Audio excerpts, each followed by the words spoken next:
Selamat datang kembali di channel kami LC Squad. Kemarin kita bahas tentang PSBB. Masih nggak jauh-jauh dari corona. Nggak jauh-jauh lah, karena ya gimana emang yang masih bener-bener hangatnya ya masalah sekitar corona ini. Iya, corona. Sebenarnya ya pengen bahas yang lain tapi ya gimana ya? Yang hype lagi ini corona. Yang lagi anget-angetnya lah. Kita juga berusaha untuk menyebarkan kebaikan, Edukasi lah. Edukasi ya. Jadi ya kita nggak bisa lah. Maaf sebelumnya ya, saya sambil ngerokok ya. Iya, oke, YouTube bebas. Kali ini kita membahas masalah apa? New normal. Sebenarnya kan pasti kan banyak bertanya, apa itu new normal, kan masih kayak asing di apa untuk orang-orang awam. Sebenarnya nggak asing juga, sudah ada apa namanya artikel-artikel yang menyebutnya tentang new normal itu, tapi kan baru-baru ini tanggal sekarang tanggal berapa? Tanggal 27 ya. 27 pagi itu presiden baru ini mengeluarkan wacana, tapi belum diresmikan. Jadi intinya masih wacana kan ya. Dari kalau nggak salah sih aturannya dikeluarkan sama Kemenkes kan ya. Masih sekedar wacana yang masih digodok untuk bakal diterapkan atau enggak selanjutnya. Iya. New normal tuh kalau aku sih apa itu new normal? Kayak kebiasaan aja lah, kebiasaan baru. Habit baru. Jadi kayak kebiasaan seperti contoh lah yang simpel aja. Biasanya kayak kita kemana-mana nggak pakai masker, mungkin nanti kita bakal diwajibkan harus pakai masker. Itu sih salah satunya yang aku tahu. Iya sih, sebenarnya kita udah nerapin itu kan. Cuman nanti di mungkin masa lebih PSBB ini diwajibkan gitu. Iya, lebih ditekankan lagi mungkin dari sanitary hygiene-nya juga ya. Cuci tangan dan lain-lain. Ya sebenarnya intinya kayak cuma kebiasaan baru yang bertujuan untuk lebih menjaga kesehatan atau mungkin lebih taat sama peraturan, lebih tertib lah intinya. Lebih tertib. Juga kita lebih bisa kerja lagi. Iya. Soalnya ini sih kenapa harus gitu? Soalnya coronanya belum selesai gitu loh. Iya sih, pandeminya Pandemi belum selesai. Jadi kita mau kesalahan tuh. Mati yang main. Lanjut. Soalnya kalau nggak nerapin normal, ya kita mau sampai kapan ya gini di rumah terus nggak ngapa-ngapain. Pasti lama ini soalnya kita harus kerja juga. Kayak pilihan yang berat dulu. Jadi kayak kita ada di dua pilihan yang benar-benar sama-sama kita butuhkan saat ini. Satunya kesehatan, satunya masalah ekonomi. Kalau kita menerapkan PSBB atau lockdown itu kan kita benar-benar ingin menekan angka orang yang terjangkit virus corona. Tapi kita mengorbankan ekonomi. Kayak kita nggak bisa kerja, nggak ada pemasukan lah intinya. Ekonomi benar nggak jalan.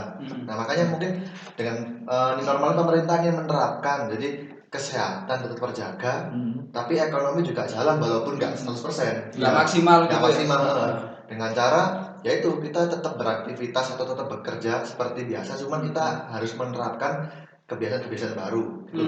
Seenggaknya balance semuanya. Seenggaknya masih kita bisa kerja normal, tapi kita dibatasi lah. Ya kayak mungkin kalau menurutku sendiri nanti kan udah ada kayak wacana seperti mal-mal bakal dibuka. Nah mungkin kalau menurutku pribadi sih nanti bakal ada kayak tempat-tempat cuci tangan makin banyak terus mungkin di setiap kayak pintu masuk atau tempat-tempat tertentu, titik-titik tertentu di mall tuh kayak ada petugasnya. Untuk yang nggak tahu ya, mungkin masih cuman opini gue ya, kayak ngetes suhu tubuh atau semacamnya, atau memperingatkan orang yang nggak pakai masker atau gitu. Mungkin nanti di setiap titik atau di tempat masuk di mall-mall nanti bakal seperti itu. Aku baca dari Kompas juga ini dipastikan di setiap mall atau public area yang lain pasti ada ini yang jaga, dari TNI mau dari Polri juga. Jadi dari wacana pemerintah itu ya. Wacana dari pemerintah seperti itu. Ya, jadi kita dijaga. Wajib sih kalau harus ada aparat, soalnya takutnya nanti di satu outlet orang-orang pada masuk itu rame, nah nggak ada yang jaga pasti Seperti yang sudah. Ya, seperti yang sudah kayak McD. Tiba-tiba bikin catering. Nah, gitu ya. Itu gimana? Itu mencegah kayak gitu loh. Mencegah biar nggak terjadi kayak gitu. Mencegah. Ya kemungkinan kalau kayak di departemen store kita biasanya antri itu bener-bener berdempet, mungkin kita kasih jarak 1 meter lah. Kayak mungkin semua petugas atau pegawainya atau karyanya harus diwajibkan memakai masker atau mungkin sarung tangan juga mungkin ini masih belum tahu ya kan, belum diterapkan. Kita masih kayak beropini lah, kita mungkin menggambarkan kemungkinan kedepannya mungkin seperti ini. Kayak aku ambil contoh mungkin di bank ya kan, di bank kan kita harus benar-benar keamanan terjaga. Jadi kan kita harus tahu siapa yang masuk, siapa yang bertransaksi. Identitas harus lebih terekspos. Kemungkinan nanti ada petugas tertentu yang bakal kayak, jadi kita masuk harus tetap pakai masker, harus tetap full safety. Cuman ada petugas yang benar-benar ngecek ID kita. Kayak apa bener orang ini. Jadi benar-benar kayak bisa tetap bergerak atau bekerja sebiasa mungkin, tapi ada petugas itu yang ngatur gitu loh. Kayak mungkin mengetahui orang ini, bener emang orang ini mau melakukan transaksi atau orang ini memang bener sesuai ID ini gitu loh. Protokolnya pasti ada yang baru ya. Soalnya nggak menutup kemungkinan kan ini disalahgunakan sama orang-orang yang mengambil kesempatan kan kita juga nggak tahu. Iya, tindak kejahatan lagi. Iya sih. Soalnya kita juga kayak meminimalisir lah gitu loh. Jangan sampai ada orang-orang yang memanfaatkan new normal ini. Benar. Soalnya gak kita pungkiri ya, setiap apapun yang terjadi di Indonesia, terutama di negara kita lah, entah itu positif atau negatif, pasti ada pihak-pihak tertentu yang ingin mengambil kesempatan dalam kesempitan. Iya. Apapun itulah. Ya mungkin contohnya kalau yang kayak katamu tadi yang di bank gitu ya, mereka kan pakai masker kan pasti yang kayak nasabahnya gitu kan. Nah mungkin kenapa kamu kan jadi nyarani kayak pakai ID card gitu kan. Nah mungkin bawa ID card sambil dibuka maskernya kayak gitu kan. Iya mungkin gitu. Jadi lebih apa ya? Aman aja lah, bisa tetap jalan tanpa adanya kecurigaan. Dikasih buku tamu gitu ya? Ya, saya tahu tiba-tiba bawa masker dalamnya ada pisau, kan nggak tahu gitu. Pengecekan lebih maksimal pasti. Pengecekan lebih maksimal. Kalau di hotelier gimana? Kalau di hotel, kalau tempat kerja ya ini juga kira-kira kedepannya gitu loh. Mau diterapkan atau diterapkan? Udah digodok sebenarnya. Cuman masih digodok-godok gitu loh. Kita masih belum tahu pasti kedepannya kayak gimana. Tapi memang sudah diterapkan sedikit. Udah kayak gitu. Cuman diterapkannya ya nggak tahu kapan. Tapi gimana kalau menurut kalian di sektor pariwisata? Kalau kita udah bosan nih di rumah, pengen main. Ya sih, kalau kan terutama kita kan anak-anak pariwisata semua nih. Kayak contoh lah, ambil yang jauh-jauh kayak di Batu kan banyak pariwisata. Nah itu mungkin kurang tahu ya, kalau pendapatku sih mungkin tetap bisa beroperasi, tapi ya itu ada aturannya, kayak dibatasi untuk masuknya. Katakanlah biasanya satu wahana nih bisa muat untuk 40 orang, mungkin cuma 15 orang atau gimana, tetap menjaga jarak.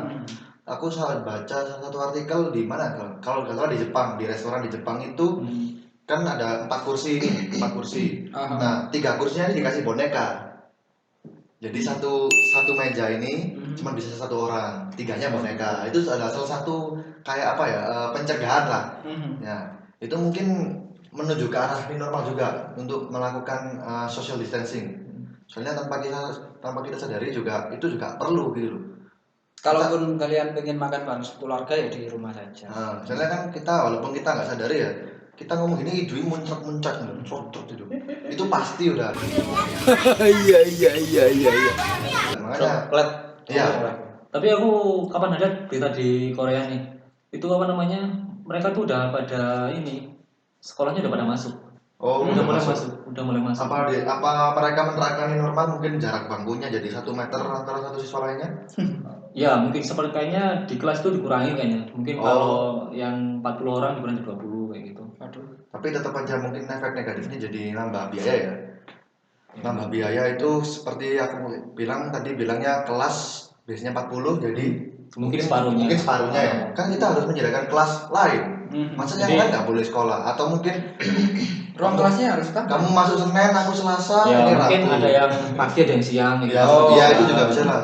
Gitu. Kita juga belum tahu sih kedepannya bakal seperti apa normalnya. Kalau di sisi aku sendiri sebagai ojol, yaitu Mungkin yang kotanya di PSBB udah pada tahu kalau aplikasi Goret ini udah dihapus karena kita udah nggak bisa berboncengan selama PSBB. Nah, kemungkinan kalau emang ini normal diterapkan kan kita harus social distance. Kemungkinan bener-bener Goret bakal dihapus.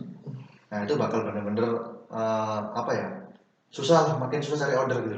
Makin susah. Soalnya nggak semua orang kayak apa namanya cuma pesan makan atau kirim barang, nggak semua orang seperti itu. Banyak orang juga yang lalu lalang berpergian memang benar-benar menggunakan ojek. Katakanlah kayak mahasiswa, mereka pasti pakai ojek kalau mau berangkat ke kampus. Kalau yang jaraknya cuma mungkin 1 kilo kurang lah jalan. Mungkin dengan adanya normal nanti ganti gini Jol, apa namanya, ganti sepeda pancal, sepeda biasa, sepeda kayu itu loh. Jadi kan apa namanya, ada itu loh yang boncengannya ada 2 itu loh. Yang depan tetap ngayu, belakang juga ngayu kan, tetap aja kan jauh gitu, nggak nempel gini, nggak nempel motor. Tetap aja nggak bakal memenuhi social distancing. Kalau jarak mereka juga 1 kilo nggak apa-apa. Kalau 5 kilo kita mancal berdua gempor bos. Ya biar lebih ke segi ke efisiennya ya. Efisien, nggak buat bensin. Mananya yang terus kalian juga aku masuk loh itu. Yang efisien itu yang mananya yang kita harus. Yo, bayangno yo. Kita terapkan sehat bro. Sehat ya. Kita butuh cepet gitu loh. Kamu jarak ke kampus 5 km, kamu mancal, bayangno. Kalau orang Indonesia kan biasanya suka mepet-mepet, termasuk aku kan ya. Ya nanti lebih waktunya lebih diatur. Gak mungkin. Amin. Kalau kita berangkat mepet terus mancal mas, yang Indonesia gitu loh. Capek gitu loh. Ya ini saudara-saudara netizen Indonesia ini idenya nggak masuk. Masuk tadi Jepang aja bisa bu. Nggak masuk. Jepang itu lebih ini beda. Jepang Indonesia. Makanya dimulai bosku. Budayanya beda. Susah lah.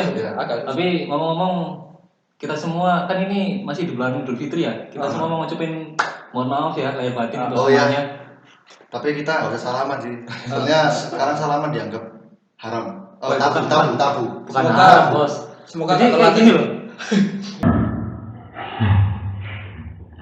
Jadi kayak gini ya, kita mau salaman tuh kayak ya enggak kayak takut gitu loh. Kalau enggak ya enggak sekali ya. Kalau aku sendiri gara-gara PSBB ini kalau kita mau berjabat tangan sama orang tuh mikir gitu loh, kayak orang ini aman enggak, pasti udah parno pikirnya kemana-mana gitu loh. Kita harus punya pemikiran tanpa harus mengurangi rasa hormat bersama. Harusnya itu bisa berjalan. Tapi emang tanpa perlu harus bersentuhan. Susah sih kalau kalau ngambil kayak budaya di Jepang kan mungkin sedikit orang yang berjabat tangan lebih kayak menghormati atau membungkuk gitu kan ya. Iya, tapi kan kayak gini kayak gitu kan. Orang Indonesia kan habitnya kan emang kalau kita bener-bener saudara atau teman kan pasti berjabat tangan untuk menunjukkan kayak say hello aja kita juga berjabat tangan gitu loh. Mungkin itu kalau ini normal diterapkan mungkin kebiasaan seperti berjabat tangan bakal sangat jarang atau kurang kita jumpai lagi. Mungkin nanti berganti lah budayanya. Mungkin dari gini jadi gini bos. Ya, jalur gini. Bisa gitu. Soalnya mau nggak mau kita harus tetap mengikuti protokol dari pemerintah sih. Benar. Juga kita menjaga kondisi kesehatan juga untuk menjaga tangan tetap bersih gitu loh. Kita juga nggak tahu katakanlah lawan bicara kita yang mau kita jabat tangannya ini terbebas atau kan kita benar-benar nggak tahu gitu loh. Terus kalau menurut kalian gimana kesimpulannya mungkin? Ya kalau menurutku sih dengan adanya normal ini nanti kita semua yang banyak di rumah nanti bisa balik kerja, lebih bisa beraktivitas lagi. Ya. Tapi tetaplah beraktivitas keluar dari rumah itu untuk kegiatan yang pasti kegiatan yang positif lah gitu. Kayak mungkin untuk sekarang ini kayak nongkrong gitu dikurangin dulu, terus kayak mau kungku gitu dikurangin dulu. Jadi mungkin kita keluar tetap untuk bekerja, untuk beraktivitas, untuk bekerja lah intinya, biar perekonomian kita tetap jalan. Kita tetap bisa bekerja, ekonomi jalan, kita dapat duit untuk tetap menyambung hidup lah intinya gitulah. Jadi ini normal ini adalah mungkin kalau pendapatku pribadi adalah salah satu cara atau jalan untuk menuju untuk keluar dari posisi pandemik atau corona ini, menghapus PSBB. Jadi kita bisa bekerja dengan peraturan yang ada. Dan lama-lama kelamaan kita terbiasa dan bakal normal lagi. Ekonomi jalan. Ya Bismillah kita, ya mungkin kesimpulannya gini Mas Wendel, kita naik satu tingkat gitulah. Jadi mungkin PSBB-nya kayak di-upgrade lah. Tetap social distance, tetap jaga kesehatan, tetap safety, tetap hygiene, tapi kita masih tetap beraktivitas dengan protokol yang ada dari pemerintah. Ya mungkin cukup dari kita itu. Ya mungkin kita nerapin new normal dong, Panjalu. Oh ya, normalnya mungkin kedepannya kita akan seperti ini ya. Kalau mau say hello, ya, seperti ini. Terima kasih. Sekedar pengingat. Oke, sekian ya video dari kita. Jangan lupa like, comment, share, dan subscribe untuk mengembangkan channel kita. Selamat hari Idul Fitri juga. Sampai ketemu di channel video yang lainnya. Terima kasih. Bye bye.